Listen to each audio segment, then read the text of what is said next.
no Faustão, o coração estava tão fraco e o rim não estava perfundindo. Então eles precisavam de uma dessa hemodiálise para conseguir fazer o trabalho que o coração não estava mandando sangue para o rim.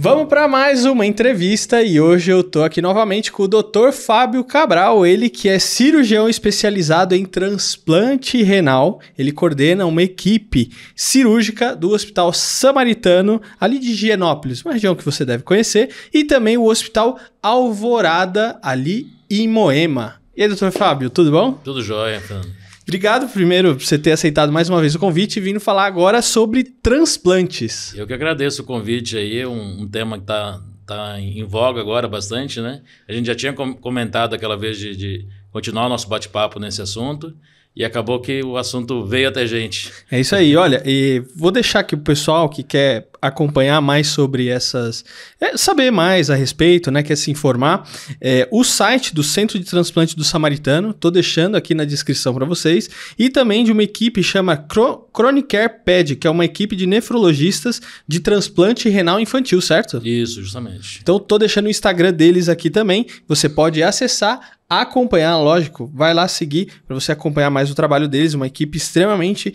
especializada. Bom, falando sobre transplante, uma área também que eu conheço de 0 para menos 20, né? Uma coisa mais ou menos assim. Eu queria saber o seguinte, primeira pergunta, é possível fazer transplante de todo e qualquer órgão? Em tese, sim, né? O único órgão que não dá para transplantar de maneira nenhuma é o cérebro, porque para você tirar, colocar em outra pessoa, não dá tempo, né? O tempo que o cérebro aguenta de uma isquemia é muito curto e não tem como. Já teve até um russo, algum tempo atrás, tentou fazer, lógico que essas coisas sempre são em países que não tem muito controle, né, desse tipo de coisa, mas é lógico que não deu certo, né? Mas em suma, se tem uma artéria chegando e uma veia saindo, daria para transplantar. Caraca. O Bill Gates, eu acho que está estudando um pouco dessa questão de cérebro, que eu acho que ele quer salvar o cérebro dele para a eternidade, né? Eu não cheguei a ver nada sobre isso, mas Os caras meio não malucos, duvido assim, que esses né? caras pensem muito nisso. Tinha uma época que eu tinha visto que, não sei se não dava para fazer, ou não tinha tanto estudo a respeito do pulmão. O pulmão dá para fazer também? E inclusive o Brasil tem avançado muito com o transplante de pulmão, porque hoje em dia tem um aparelho que você consegue... Qual que era a grande dificuldade do pulmão? É um órgão que ele deteriora muito rápido. Então, se você não tiver maneira de conservar ele até o transplante, e às vezes também o cuidado na UTI nem era tão adequado, e se o paciente tinha mais de 48 horas de entubado, já não conseguia mais usar o pulmão. Hoje em dia já evoluiu muito isso. Eles têm conseguido usar pulmões de pacientes que estão entubados há mais tempo, e como a maioria dos pacientes de morte cerebral, né, todos estão entubados, então acabava que muito se perdia por causa disso, mas tem tido bastante transplante de pulmão, inclusive uma das referências no Brasil aqui em São Paulo, o pessoal do Einstein também e do HC, eu conheço o pessoal de lá, são excelentes e tem pulmão hoje em dia tem bastante, inclusive na Covid teve alguns casos de transplante de pulmão, pacientes que foram salvos por causa do transplante de pulmão. Caraca! Não porque eles imaginava fazer uma fibrose pulmonar tão extensa que acabava indo para o transplante. Você trouxe essa questão do tempo, né? Cada órgão ele tem um tempo de deterioração diferente? Tem.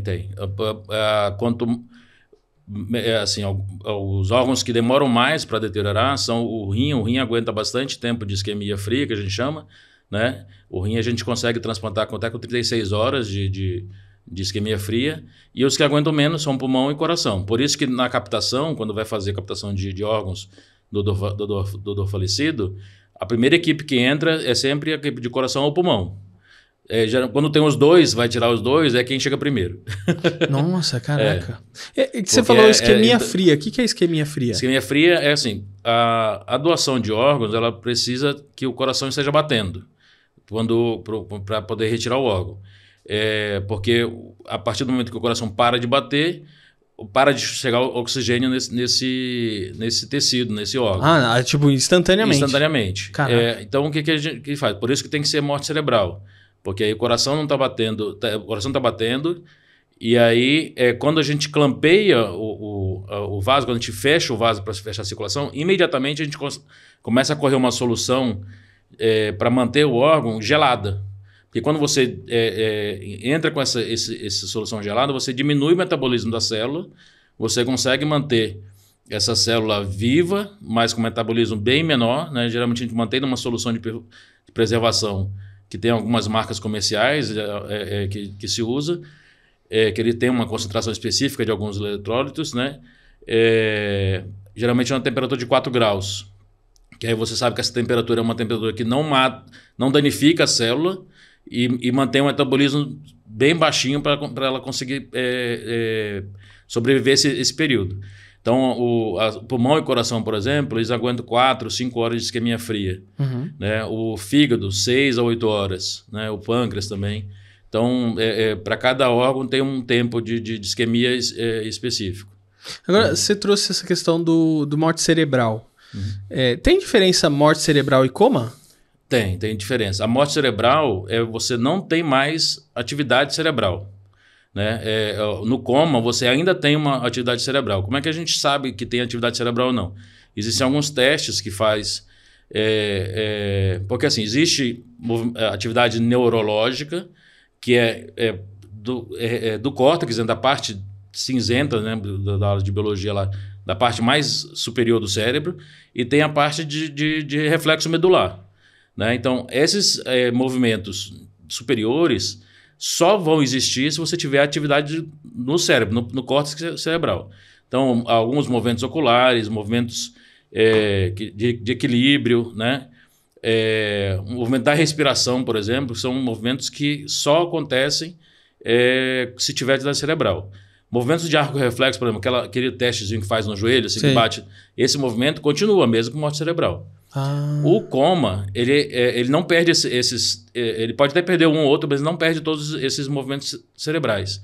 Então, o diagnóstico, a diferença entre coma e morte cerebral é justamente nesse diagnóstico. Além disso, tem os exames complementares de imagem, né, que a gente também, alguns mostram ausência de fluxo cerebral. Porque se não tem mais sangue no cérebro, ele não tem como funcionar. Então o pessoal confunde muito a morte cerebral e acha, ele voltou da morte cerebral. Não, da morte cerebral você não volta. Você pode voltar eventualmente do coma, é muito difícil. Tem alguns casos que a ciência às vezes nem consegue explicar como é que às vezes um paciente ficou 6 meses em coma, 1 ano em coma e voltou. Né? E o pessoal acha que é que nem filme, né? Que volta, acordou. Não, quando você volta... Eu tenho uma amiga minha que ela ficou 3 meses em coma. Quando ela voltou, ela demorou 2 anos para conseguir voltar a andar. Entendeu? Então ela demorou alguns meses para conseguir falar. Então, assim, não é aquela coisa acordou. Porque que é como se você tivesse parado naquele dia que você entrou no coma, né? Aí você entra, oi, tudo bem? Qualquer pessoa que já ficou hospitalizada, pergunta qualquer um que ficou internado no Covid agora. Não precisa nem estar em coma. Nem em coma. Você já fica, você tem dificuldade de andar, tudo. Quem está em coma, os músculos estão todos parados. Né? 3 meses sem fazer atividade nenhuma. Então, até o cérebro se adaptar, demora. Mas na morte cerebral não volta. Eu falo assim que pessoal, vamos orar para... A gente que é do meio evangélico, vamos orar para ver se eu falo assim, a chance de voltar na morte cerebral é a mesma de voltar do caixão, gente. É só um milagre de Deus, 100%, que não tem assim, a morte cerebral é morte. Uhum. Esse é um conceito que muita gente... É difícil de entender, porque você coloca a mão, está quente. Ele mexeu a mão. Só que esses movimentos são movimentos involuntários. Não tem... Não é uma coisa assim que... Se tem a ausência desses reflexos cerebrais centrais, que é desses testes que a gente faz, infelizmente não tem muito o que fazer. Não tem nada o que fazer. Tá. E nessa... A gente está discutindo isso porque normalmente acontecem esses casos de morte cerebral e aí essa pessoa está apta para ser um doador de órgãos, justamente, é isso? No Brasil, a gente só faz o transplante de doador de morte cerebral. São poucos países no mundo que fazem transplante sem ser de morte cerebral, porque assim, como o coração tem que estar batendo, A única maneira do coração estar batendo é com morte cerebral ou, por exemplo, na Espanha eles têm, e no Japão eles têm um dispositivo que ele faz uma massagem cardíaca automática enquanto está fazendo a captação. Então, se, por exemplo, o cara teve um infarto lá, o coração dele parou, começaram a reanimar, né? E eles estavam 1 hora reanimando e não voltou, né? E aí, só que assim, lógico, eles têm outros parâmetros para ver se está tendo perfusão tecidual dos outros tecidos, né? E também tem outra coisa, lá nesses países a doação é presumida, então, todo mundo é doador automático, não precisa chamar alguém da família para saber se ele vai doar ou não. Então, se eu não me engano, o filho do Faustão quer fazer isso agora aqui no Brasil, não é? É meio complicado isso. No Brasil já teve uma tentativa de fazer isso, né, de ser a doação presumida. O problema é que teve, na época, isso foi nos anos 90, teve um efeito contrário. Teve uma corrida das pessoas para registrar que não era. Que não era doador. Porque a maioria das pessoas tem medo dessa questão de estar em coma e ter os órgãos... tipo, ele acha que vão matar ele para doar. Eu acho que eu não acho que seria o caminho adequado. Eu acho que o melhor é trabalhar na conscientização das pessoas mesmo e na melhoria do sistema, né? Hoje em dia a gente perde muito órgão. As duas principais causas de perda de órgão no Brasil é um doador mal cuidado. Então, assim, a família autorizou, fez toda a doação, mas o cuidado desse doador com morte cerebral foi inadequado e você perdeu o rim ou outro órgão, né? Principalmente coração e pulmão, que são mais sensíveis, porque esse doador não teve um cuidado adequado. Que é justamente o que você estava comentando agora. Então, por exemplo, os caras estão lá reanimando o coração um tempo e aí tem que agir rápido para já fazer o transplante, é isso? Então, na Espanha tem esse aparelho que vai lá e eu retiro o órgão, né? Então, assim, ele não tem uma morte cerebral, mas ele tem uma morte cardíaca, uma parada cardiorrespiratória, e eu consegui retirar porque eu tenho esse equipamento para conseguir retirar na hora. Mas se o cara teve uma parada cardíaca, o coração não significa que o coração não. O coração não, nem coração nem pulmão. Tá. Mas o rim e o fígado poderia doar. Entendi. Entendeu? Mas aí teria que ter a doação presumida e, além da doação presumida, esse aparelho para conseguir manter a massagem cardíaca ali enquanto está retirando. Uhum. Não é fácil você conseguir retirar um órgão com o aparelho fazendo a massagem cardíaca, também não é fácil. Mas é uma opção. Você comentou, né, dos países que já tem essa questão da doação presumida. Significa que eles têm mais órgãos do que, por exemplo, aqui no Brasil? Proporcionalmente, sim. A Espanha é um dos países que mais transplanta no mundo, né? Até por conta dessa questão da doação presumida. Mas que eu falo, é toda uma questão cultural, né? Existe já um trabalho cultural antes disso que as pessoas, primeiro, confiam no seu sistema de saúde. Hoje em dia a gente vive num país que as pessoas não confiam no nosso sistema de saúde. A gente vive o tempo todo, você deve ter ouvido alguém já reclamar de um parente que ficou no hospital e as pessoas têm questões importantes sobre como esse paciente foi cuidado. Uhum. Então, você imagina isso em relação à doação de órgãos, Sim. né? Então, assim, as pessoas vão... não, mataram meu pai para retirar os órgãos, mataram meu filho. Sim. Então, assim, eu acho que antes de pensar em doação presumida, a gente tem que melhorar o sistema de saúde. Tem que melhorar a estrutura, melhorar... que esses... Acho que a primeira coisa é trabalhar com esses doadores que não estão sendo bem cuidados, melhorar as UTIs, né? Treinamento da equipe, né? O médico, a enfermagem do hospital tem que ser bem treinado, porque muitas vezes o paciente com morte cerebral, até por uma questão cultural da formação do médico no Brasil, ele não é formado para perder a batalha. Então, assim, se tem um paciente com morte cerebral, ele já... esse aqui já foi, já era... E ele não está pensando que aquele doador pode beneficiar até 7 pessoas. Entendeu? Então, aquela pessoa com morte cerebral ela pode beneficiar até 7 pessoas com a doação de órgãos. E aí não investe, não faz... Porque assim, você manter alguém com morte cerebral com o coração batendo também não é fácil. Porque assim, a partir do momento que o cérebro para de funcionar... tudo começa a deteriorar também, porque o cérebro ele é o nosso mainframe, assim. Todo o funcionamento do organismo, independente de que órgão seja, o cérebro é responsável. Então, assim, da funcionamento do rim, da bexiga, porque tudo é controlado por hormônios que o cérebro produz.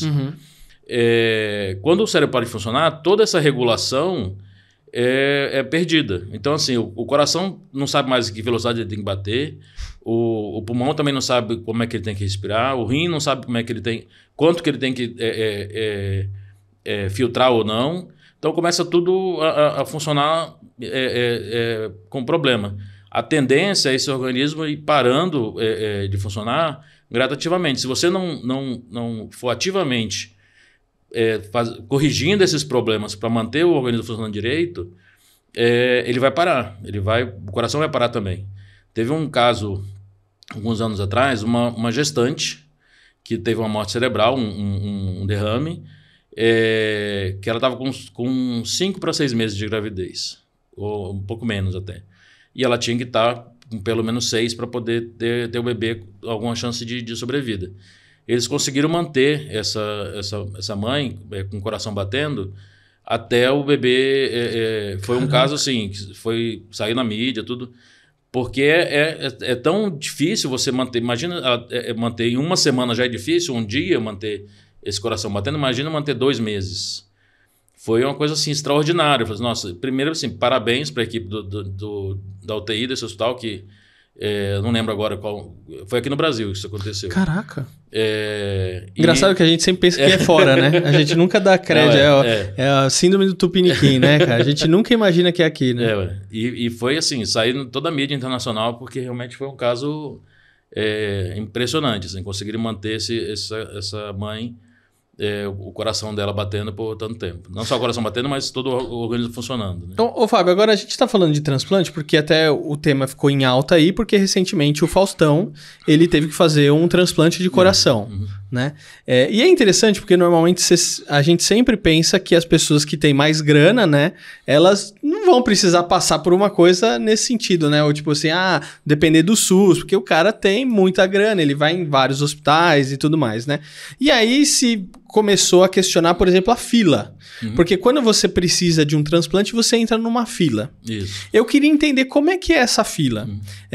Quem que gerencia isso ou não gerencia? Por exemplo, cada hospital tem uma fila diferente, ou essa é uma fila única nacional, por exemplo. Como é que funciona isso? A fila ela é por órgão, né? Ela é regional, geralmente é por estado, de maneira geral. E quem gerencia é a central de transplante de cada estado. Existe uma central nacional de transplante que ela mais define algumas regras gerais, né? Mas o controle da fila em si é estadual. Então, assim, os pacientes aqui em São Paulo são inscritos no transplante daqui. É lógico, existe uma comunicação entre esses estados, porque, por exemplo, se eu tiver um doador lá em Alagoas, por exemplo, e eu não tenho nenhum receptor lá, esse órgão é ofertado para o Sistema Nacional e aí dentro do Sistema Nacional existe uma ordem de urgência, né? O que interfere na posição da fila? É muito comum isso, pessoal. Que número que eu estou na fila? Principalmente do rim, o pessoal tem muita ansiedade e o rim é o órgão que menos depende da fila, porque o rim é por compatibilidade. Existe assim como tem o tipo sanguíneo, ABO, AB0, né? Na verdade, o certo seria AB0, porque é antígeno A, antígeno B e 0 que não tem antígeno. As células sanguíneas têm as células brancas e células vermelhas, né? As células brancas são células de defesa. O tipo sanguíneo, digamos assim, dessas células chama HLA, o sistema HLA. Que tem alguns genes, né, que se expressam, e então a gente estuda esses genes. Existem basicamente 5 genes que a gente analisa, 3 são os principais, que são 2 genes de cada par de genes dele, 2 alelos, né? Então são 6 números. Eu costumo brincar com os pacientes assim, igual a Mega Sena. Né? O transplante de rim é um sorteio. Para cada doador, ele tem os números dele. Ele morreu, ele tem esse número dele. Quanto mais próximo desses números o receptor tiver, mais na frente da fila ele está. Tá, mas não tem que aceitar redondinho. Não precisa ser 100%. Tá. A única que é 100%, pelo menos era até pouco tempo atrás, era de medula. Por isso que era mais difícil o transplante de medula. Hoje em dia, com os tratamentos que tem, eles têm conseguido fazer transplantes com menos compatibilidade, que às vezes com tipo 4 de 6, 5 de 6 já tem conseguido fazer. Mas o ideal seria que seja 6 de 6 para a medula. Por isso que tem o Redome, que é o registro de doador de medula, para isso, porque a chance de você encontrar um compatível com você longe é maior. Mas assim, então, do rim é por esse sorteio, digamos assim. Essa compatibilidade. O fígado é por gravidade. O fígado é assim, quanto mais grave, mais você está na fila. Existe um pouco também de compatibilidade do sistema B0 também, mas o mais importante do fígado é a gravidade. O coração, ele é por compatibilidade, né? Tem também a compatibilidade do sistema HLA, também do tipo sanguíneo, e por gravidade também.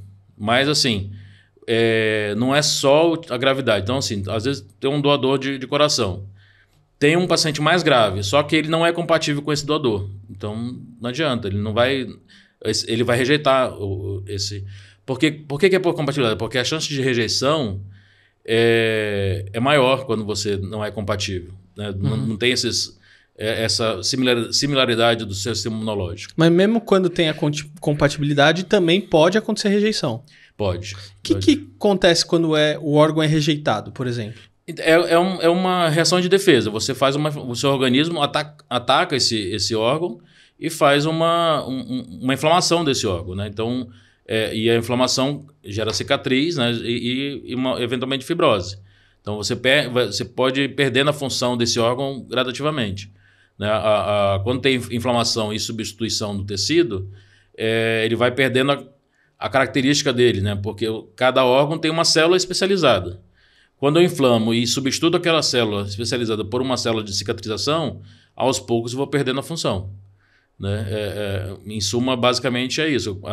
A rejeição eu vou destruindo aquele órgão aos poucos e ele vai virando de um órgão funcional numa grande cicatriz. Agora, né? Quando você vai fazer o transplante, eu imagino que quando você faz o transplante, você tem uma série de medicação que você tem que tomar após o transplante. Uhum. Mas você tem que tomar alguma medicação antes de fazer? Às vezes, sim. Alguns pacientes, eles têm o que a gente chama de hipersensibilidade. Né? Uhum. Eles, por exemplo, quem já fez um transplante, ele já está sensibilizado contra esse doador que ele já recebeu. Uhum. Né? Quem já fez transfusão sanguínea também já recebeu células de outra pessoa. A mãe que já teve filho, ela também criou anticorpos contra esse filho que ela já teve. Uhum. A mulher que quando tem relação sexual, ela pode também criar anticorpos contra o sêmen que ela recebeu do parceiro. Então, assim, toda vez que a gente recebe uma carga genética que não é nossa, existe a chance de a gente desenvolver anticorpo contra esse material genético que não é nosso. Né? Então, algumas pessoas elas desenvolvem esse sistema imunológico mais forte, e isso diminui a chance de eu receber um órgão compatível. Porque se eu tiver anticorpo contra esse doador, eu não vou conseguir receber. Aí, com a evolução da medicina, hoje em dia tem tratamento, né? Inclusive lá no Samaritano tem uma equipe especializada nisso, que a gente chama de o transplante de receptores hipersensibilizados, que eles fazem um tratamento para dessensibilizar esse sistema imunológico. Caramba! Existem remédios que a pessoa toma para poder diminuir essa sensibilidade. Às vezes até tem que fazer a gente chama de plasmaférese, que é tipo uma filtragem do sangue, vai retirando os anticorpos para diminuir essa chance de rejeição. Entendeu? Então, lá no Samaritano, inclusive, a gente faz até transplante de pacientes incompatíveis ao sistema B0. Então, assim, o paciente, normalmente, para poder doar, ele tem que ser compatível da doação de sangue também. Então, por exemplo, o O doa para qualquer um, o AB doa para AB e só, né? E o A doa para IAB e B para B e IAB, né? Lá, a gente, com esse tratamento que o pessoal da nefrologia faz, eles conseguem dessensibilizar esse doente para que ele consiga, um paciente tipo O, por exemplo, receber um órgão do tipo B. Entendeu? E lá é possível. Como é que é hoje a recuperação de uma pessoa que fez transplante? Vamos supor, eu tenho que fazer um transplante do rim. Uhum. Aí eu vou lá, chamo aqui um compatível, vai fazer. Fizemos lá, me puseram na mesa, transplantou meu rim, ou seja, tirou um, pôs o outro, né? E eu imagino que para caso do rim, para transplantar, não tem que ter os dois, né? Porque você vive com... na verdade, a gente, quando a gente vai fazer o transplante de rim, a gente não retira os rins nativos, a gente só coloca um terceiro. Ah, é? Eita, mas tem espaço para isso? A gente coloca um pouco mais embaixo, né? Na verdade, atrás dos órgãos abdominais, né? A gente levanta, existe uma camada que protege os órgãos internos, que chama peritônio. A gente levanta o peritônio, como se tivesse imagina um saco assim que envolve, a gente levanta o saco e coloca ele lá atrás. Mas por que não tira os outros? Porque não precisa. Tá. Você vai aumentar o tempo cirúrgico, aumentar o risco da cirurgia. Entendi. E não tem benefício. Então, a gente só retira quando, por exemplo, tem uma doença que se chama doença renal policística, que os rins ficam cheios de cistos muito grandes. Tem rins de 4 quilos, 3,5 kg. Então, a gente tira esses rins muito grandes por conta do espaço. Nesses casos não cabe, a gente tem que tirar. Mas se o rim não tiver... Se ele não está funcionando, mas não tem nenhum problema, não tá sangrando, não tem infecção, não tem tumor, não tem por que tirar. Deixa lá.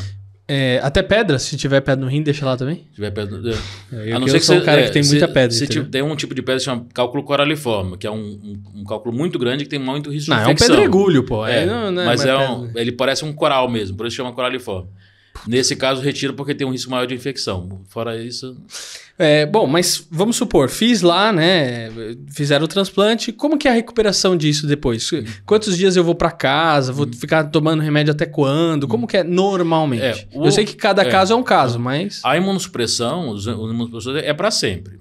A gente fala assim, para o paciente que esse remédio não pode esquecer nunca, um dia sequer.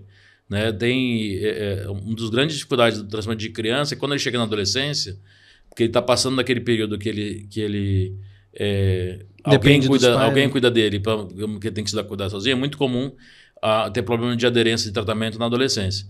E às vezes acontece de perder o enxerto por causa dessas falhas do remédio. Então, assim, a imunossupressão não pode esquecer nunca, jamais. O cuidado pós-operatório varia muito, né? Assim, eu costumo dizer que um transplante liso, que não teve nenhum problema, nenhuma intercorrência, o paciente com 4, 5 dias vai para casa, às vezes até menos. A gente fez agora no final de agosto, lá no Alvorada, que foi super liso. A gente transportou na terça-feira, no sábado o paciente foi de alta. Foi excelente, assim, não teve nenhuma intercorrência, então... Aí já pode sair fazendo pirueta. Ele não pode fazer força, os cuidados de um pós-operatório comum. Mas como era um doador vivo, né, tipo, o rim com o doador vivo já funciona logo de cara, então assim, não teve tantos problemas. O doador falecido, por mais que a gente dê preferência para o doador falecido, é ruim você tirar o órgão de alguém vivo, saudável, né? Tanto pelo risco da cirurgia, quanto porque a gente não sabe o futuro, não sabe o dia de amanhã. Então a gente sempre dá preferência pelo doador falecido, mas o doador falecido, o rim demora um pouco mais para funcionar, porque ele ficou mais tempo em isquemia fria. Então, por mais que assim, ele aguenta 36 horas, mas quanto menos menos tempo fizer, melhor. Né? E só que todo o processo de testagem, tudo demora algumas horas. Então, assim, é muito difícil conseguir fazer um transplante do doador falecido com menos de 15, 20 horas de isquemia fria, né? Porque só esse teste de compatibilidade entre os possíveis receptores com aquele doador já demora aí umas 12 horas. Então, aí o paciente chegar no hospital, internar, então toda essa logística demora um pouco. Então é muito difícil que esse rim tenha menos de 15, 20 horas de isquemia fria. Então só isso já faz com que ele demore um pouco mais para funcionar. Fábio, mas agora você trouxe essa questão do doador vivo, que eu estava até esquecendo. Mas eu imagino, né, pelo menos até onde eu sei, o doador vivo ele pode doar só o rim. O rim ou uma parte do fígado.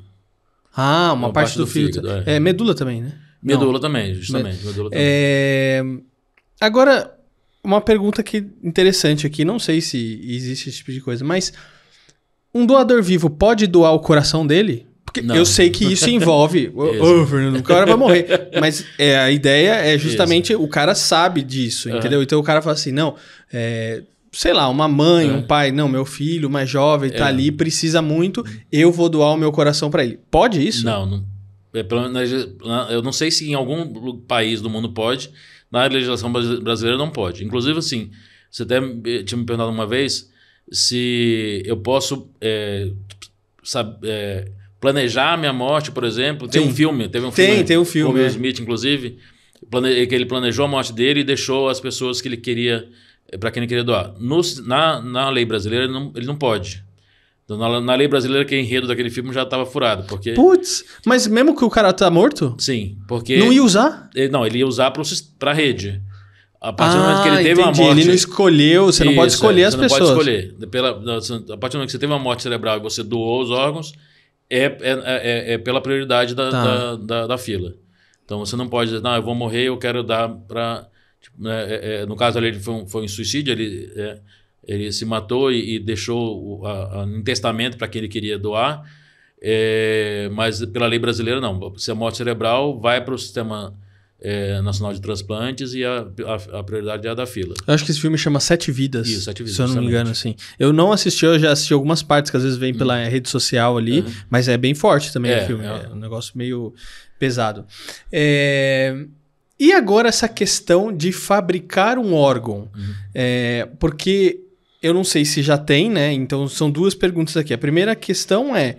Hoje, que essa parte de robótica e tal, tá tudo muito evoluído. Eu não posso fazer um coração sintético, por exemplo, né, que não é orgânico de uma pessoa mesmo, e substituir isso, né? Eu lembro na faculdade, né, eu tinha uma professora que falou assim, não, a gente já é um ciborgue hoje, né? Aí a gente, como assim? Por exemplo, uma pessoa que é amputada, por exemplo, você tem um braço mecânico, você tem uma perna mecânica, né? Aí eu falei, nossa, cara, ela falou, não, mas se você pegar, por exemplo, a pessoa que faz redução de estômago, porque tem umas que são um anel que você coloca, né, dentro do estômago. Isso já é parte de uma questão de filosofia, né? Ela tá filosofando e tava falando disso, né? Tem como a gente fazer um órgão nesse sentido? Não, a grande questão na verdade, sim, órgãos sintéticos já existem. A questão é que ninguém conseguiu fazer uma coisa que fosse tão boa ou melhor do que o real, né? Então, por exemplo, o coração mecânico existe já. Acho que, se não me engano, foi até o Dr. Jatene que fez um coração mecânico. A questão é que ele só serve para manter o paciente vivo um pouco até ele conseguir o transplante. Não existe ainda nenhum órgão definitivo que seja tão bom quanto o órgão orgânico. Existem algumas pesquisas que estão em andamento, né? Eu sei que tem um pesquisador da Califórnia que ele estava desenvolvendo um rim biônico, que é parte eletrônico e parte tecido com engenharia genética, né? Caraca. Que tá, assim, na época, isso em 2019, ele anunciou na época que ele ia começar a fazer o teste em humano, só que depois veio a pandemia, tudo, e eu não sei como é que ficou, depois ninguém mais divulgou nada sobre isso. Tem alguns estudos também com células-tronco, né? Então, assim, que eles pegam um rim de porco, por exemplo, um rim de algum animal, destroem todo o tecido celular do animal, deixa só a arquitetura vascular do órgão e cultivam células-tronco nele. Conseguiram já fazer um órgão, um rim com 10% de função, mas também é uma coisa, 10% ainda não dá para tirar o paciente da diálise, mas é uma coisa que já existe e está em pesquisa, então a gente espera que em alguns anos isso vai estar disponível. E tem também pesquisa com os órgãos geneticamente modificados de animais, né? Que então isso não precisava destruir fazer um cultivo de células, né? Mas simplesmente pegar um porco, por exemplo, que é o que mais pesquisado, modificar ele geneticamente para que ele não tenha alguns antígenos que fariam que a gente fizesse rejeição a esse órgão, e a gente pode transplantar o órgão desse animal sem problema. Então, ou seja, a tendência é que a gente comece a viver com órgãos de porco, é isso? é uma possibilidade. Vamos parar de comer porco, porque a gente vai precisar do porco para subsistir os nossos a órgãos. vantagem desses animais de abate é que eles são animais que se reproduzem, né? Por isso que eles viraram animais de abate, porque eles se reproduzem muito e é fácil de você cultivar, digamos assim, né? Então, Mas tem uma... Porque, por exemplo, eu não sei o do porco, mas, por exemplo, eu imagino que o porco viva menos do que um ser humano. sim. E o órgão dele também não se degenera mais rápido do que o Então, nosso? isso é uma das coisas que provavelmente as pesquisas vão mostrar, né? Então, teoricamente, pode ser que sim, mas depende de como vai ser feita a modificação genética, né? Ah, entendi. Tem que ver É que sem a modificação genética é impossível fazer esse tipo de transplante. Sim, sem modificação genética não tem como. Não tem nenhum animal e Não. o mais próximo que a gente Não, tem da gente é o porco. Porque não é que o mais próximo, é tudo uma questão. Não é um porco igual aos outros, é um porco que ele é feito uma modificação genética para que ele produza um rim parecido com o nosso, geneticamente parecido com o nosso. Lógico que isso tá muito no começo, as pesquisas. Inclusive, o próximo passo ainda teria que ser a pesquisa em humanos, ainda para saber justamente isso, se teria a mesma qualidade, se não tem a durabilidade. Então, e outra, se a gente, digamos assim, consiga fazer um rim que vai durar 20 anos, já é mais do que um rim transplantado, que o rim transplantado, a média é em torno de 10 anos. Caraca. Então, assim, o rim transplantado também não é para sempre. Pô, então, mas peraí. Então, se eu transplantei um rim, em 10 anos eu vou ter que transplantar de novo? Existe uma grande possibilidade de sim. É lógico que isso não tem como a gente prever, não, esse seu rim tem rins que duram mais. Né? O que a gente tem é baseado nos dados de acompanhamento dos pacientes transplantados, que em média, em torno de 10 anos, a maioria precisa de um novo rim. Tem alguma fila que é maior do que outra, de órgãos? Tem, mais pela incidência das doenças, né? A de rim é a maior demanda por transplante de rim. Mas também é o que a gente tem mais possibilidade de... Isso que eu ia falar. Também porque os pacientes eles conseguem ficar na fila há muito tempo por causa da hemodiálise. Né? Que é o único desses órgãos que existe um dispositivo externo, que é a máquina de hemodiálise, que consegue manter os pacientes vivos mesmo sem a função renal. É diferente do fígado e do coração, que uma vez que falha, e o pulmão, por exemplo, que quando o órgão entra em falência total, você não tem como manter muito tempo. Né? Voltando só ao assunto do Faustão, por exemplo, eles mantiveram ele vivo com uma máquina chama de prisma, que é tipo uma hemodiálise que vai mantendo o rim, porque no Faustão o coração estava tão fraco e o rim não estava perfundindo. Então eles precisavam dessa hemodiálise para conseguir fazer o trabalho que o coração não estava mantendo sangue para o rim, e também é para aliviar o trabalho do rim, né? E além disso, estava pelo que o pessoal comenta, né? Estava com um dispositivo dentro do coração para, tipo, que a gente chama de balão intraórtico, que é para diminuir a pós-carga, tipo, facilitar o trabalho do coração para ele conseguir trabalhar. Isso são dois critérios de gravidade que provavelmente foi por isso que ele foi para o começo da fila. Né? Ele não é o primeiro da fila, ele era o segundo, pelo que saiu na imprensa. Mas ele pôde ser mantido grave por conta desses dispositivos. Então, mas se ele não transplantasse logo, ele provavelmente não ia resistir. Então não foi que ele pulou a fila, né? Não. Ele tava grave. É que assim, talvez uma das coisas que ajudou com essa percepção de que ele furou a fila, porque a imprensa estava divulgando até uma semana antes que ele estava bem. E ele mandou vídeo, gente, tudo bem, tô aqui, né? Só que, do ponto de vista clínico, era um paciente muito grave que estava na iminência de morrer. Cara, e uma coisa que eu aprendi quando a Anne ficou internada, cada dia no hospital é um dia diferente. Sim. um dia você pode estar péssimo, no outro dia, de repente, nossa, e no outro, ou o contrário também é verdadeiro. Então, assim, não dá pra ter... Ah, mas ontem mesmo ele tava bem, me mandou um vídeo. Isso como assim comum. Morreu hoje, entendeu? Isso é muito comum. E não dá, não tem não dá pra ter esse tipo de referência, né?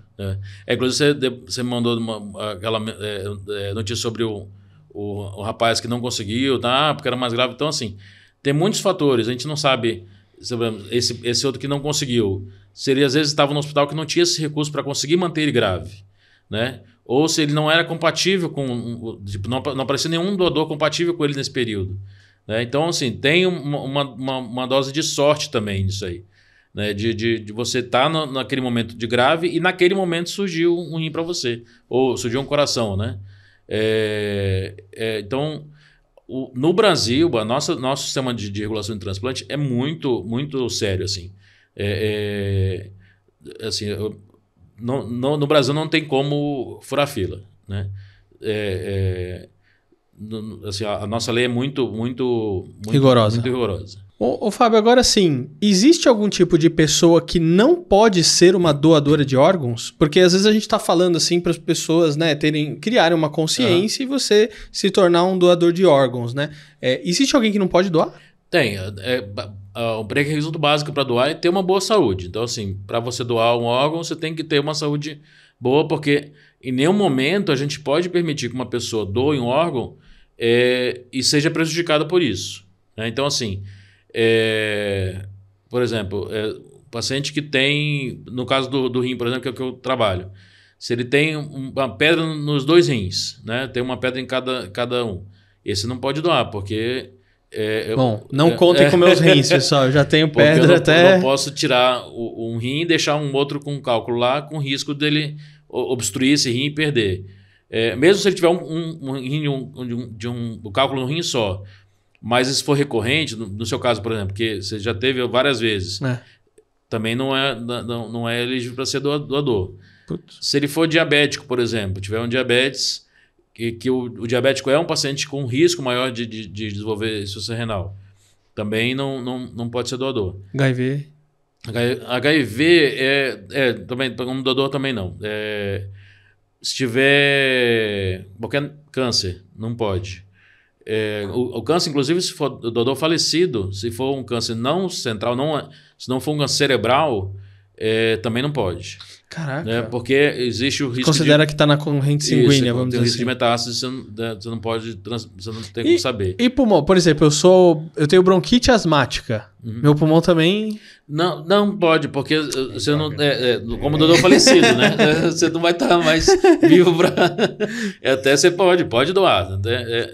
Inclusive, essa questão do cálculo mesmo, como doador falecido pode, né? A gente vai, retira o cálculo e pronto. Então tá. Então dá pra doar meu rim. Sim. Entendi. Como falecido, sim. Tô falando de doador vivo. Doador vivo, né? Tá. Entendi. Como doador falecido, não tem nenhuma restrição. A única restrição do doador falecido é o câncer. A não ser que, por exemplo... Não, mas depende. O pulmão, se o cara é fumante... Não, se ele tiver... Aí lascou, não. Não sei. Você faz uma avaliação. Se o pulmão for ruim, você não vai usar. Né? Um etilista, o crônico, por exemplo, você não vai tirar o fígado dele também, porque o fígado dele já está ruim. Né? Mas, de maneira geral, é isso. Tipo, se aquele órgão tá ruim, você não vai usar. Mesmo o rim, por exemplo, a gente faz a captação e olha o rim, não está bom. O rim, como a gente tem tempo, a gente faz biópsia e analisa se o rim está bom ou não pela biópsia. O coração e o pulmão e o fígado não dá tempo. Então, geralmente, o cirurgião que vai fazer a captação, ele faz uma análise do órgão já em loco e olha, não, esse órgão que está muito ruim, eu não vou querer. Entendeu? Agora me ocorreu uma coisa. Vamos supor, né? A pessoa, sei lá, desenvolveu algum tipo de cirrose e ela tem que entrar para a fila de transplante de fígado. Acontece, né? Sim, por exemplo. Sim. Tá bom. Só que aí... descobriu-se que a pessoa ficou com cirrose de tanto beber corote, por exemplo. E ela desenvolveu porque ela não se cuidou. Ela, mesmo assim, ela entra na fila de transplante? Ela pode entrar na fila, contanto que ela tenha uma avaliação psiquiátrica de que ela está disposta a parar com o alcoolismo, entendeu? entrar em abstinência. Um etilista que ele não está procurando parar de beber, aí ele geralmente ele é impedido pela própria avaliação psicológica, né? Avaliação psiquiátrica. Mas assim, o fato de ter sido ele que provocou a perda do órgão não invalida que ele seja transplantado. Ô Fábio, agora você falou da questão do fígado, que a pessoa pode doar um pedaço, né? E eu entendo que o fígado, uma vez eu tava fazendo exame para ver gordura do fígado, né? E aí o médico tava falando, não, o fígado tem uma característica meio... Eu vou usar a minha palavra, que eu não lembro a palavra que ele usou, mas é uma característica meio X-Men do Wolverine de se autocurar, né? E de se regenerar, não sei se é essa a palavra certa. E aí ele... né, se cura ou se limpa e sei lá o quê. Se eu doar uma parte do meu fígado cresce de novo? Cresce. Nossa, isso é muito louco. Uma parte, ele não consegue ter um limite, né, de regeneração, mas geralmente quando faz o transplante de fígado, ele doa 1/3 do fígado e esse 1/3 ele cresce. Nossa, que louco isso. Gente, vamos doar fígado, gente. Fígado é mais tranquilo, porque ó, doa um pedacinho, cresce de novo. Eu tenho um amigo lá de Marília que ele doou o fígado pro pai dele. O pai dele teve uma hepatite viral, né? E aí perdeu a função renal e na época ele estava com 22 anos, alguma coisa assim, e doou o pai dele. Então os dois hoje super bem, assim. Caraca, que legal. E idade? Tem idade mínima ou máxima para você doar, né, o seu doador, tanto vivo como a partir do momento que você morreu, ou até para você receber? Por exemplo, né, às vezes a pessoa tá lá 80 anos de idade, às vezes você, não vamos fazer um transplante nessa pessoa que não dá. Ou às vezes a pessoa morreu, mas ela já é muito idosa, e você assim, não dá, esse rim aqui já virou múmia, né, não funciona. Não sei, como é que é? Não, existe para doador vivo, né, o limite mínimo é 18 anos, então para você doar um vivo, você tem que ter mais de 18 anos. E o máximo depende muito existe um limite máximo pela lei, assim, tipo 65 anos, só que hoje em dia a gente sabe que 65 anos muita gente tem uma vida saudável, mais de 70 anos, 75 anos. Então, assim, o limite máximo depende muito de cada caso. Então, se for um paciente, um doador, por exemplo, vivo ou morto, falecido, que tem uma boa saúde, não tem por que você não usar esse órgão mesmo com mais de 70 anos. É lógico que depende muito de uma avaliação de cada caso. Para receptor, idade mínima, não tem uma idade mínima, existe mais uma questão de peso, né? Então, assim, a maioria dos serviços não faz transplante de criança com menos de 15 quilos. A gente faz lá no Samaritano, na Alvorada, com menos de 15 quilos. Lá no Samaritano, a criança menor que a gente já transplantou tinha 8 quilos, era uma criança de 1 ano e meio, se eu não me engano.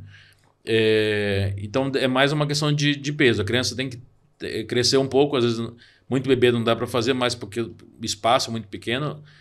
E como doador também, doador falecido, a maioria dos serviços não usa rins com menos de 6 meses por causa do risco de malformações, que você não tem como saber quando é menor que 6 meses. Mas não existe um limite mínimo de idade. Os bebês prematuros também, geralmente, eles não usam também por causa do risco de malformações que a gente não tem como detectar. Entendeu? Mas como a gente trabalha com transplante infantil, é muito comum a gente pegar rins de crianças de 2 anos, 3 anos, que por alguma fatalidade acabaram falecendo, e a família, mesmo nesse momento de dor, teve essa grandeza de doar o órgão da criança.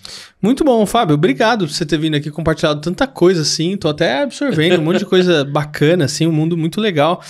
Mas eu queria que você deixasse uma mensagem pro pessoal que tá ouvindo aqui ou assistindo a gente, né? A respeito do mundo do transplante, que às vezes tem muita gente que fica desconfiada, ou não quer ser doador, ou fica, não, esse negócio de fila aí não tem muito a ver. Eu queria que você deixasse aí, sei lá, uma mensagem de conscientização, porque você é o cara que tá ali no dia a dia, né?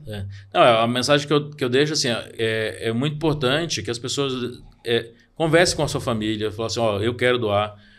Se tiver alguma eventual desgraça dessa, uma coisa que ninguém quer, a gente que trabalha na transplante não torce para que ninguém tenha uma morte cerebral, mas se tiver, lembre-se de que outras pessoas podem precisar. Então, no momento de dor, como de perder alguém lembre-se que outras pessoas podem ser beneficiadas por essa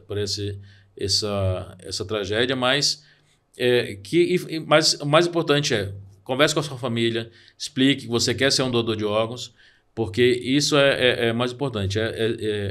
O transplante só existe porque existem os doadores, né? Então, a gente agradece, inclusive, as famílias dos doadores, que mesmo nesse momento de dor, conseguem ter esse altruísmo de conseguir pensar em outras pessoas que podem se beneficiar do transplante. Muito bom. Fábio, obrigado. Eu que agradeço o convite aí. E tô deixando aqui na descrição, lembrando mais uma vez, o site do Centro de Transplante do Samaritano e também o Instagram do Chronicare Ped, que é uma equipe aí especializada em transplante renal e infantil. Então, para saber mais, acompanhe aqui na descrição. Espero que tenha gostado. Deixa aqui seu comentário. Se tiver uma dúvida, a gente responde as dúvidas também, Fábio? Eu entro em contato com o Fábio aqui e a gente vai fazendo no meio de campo aqui, tá bom? Espero que tenha gostado. Não esquece de deixar o seu like, o seu comentário, se inscrever no canal. Vejo você no próximo. Tchau.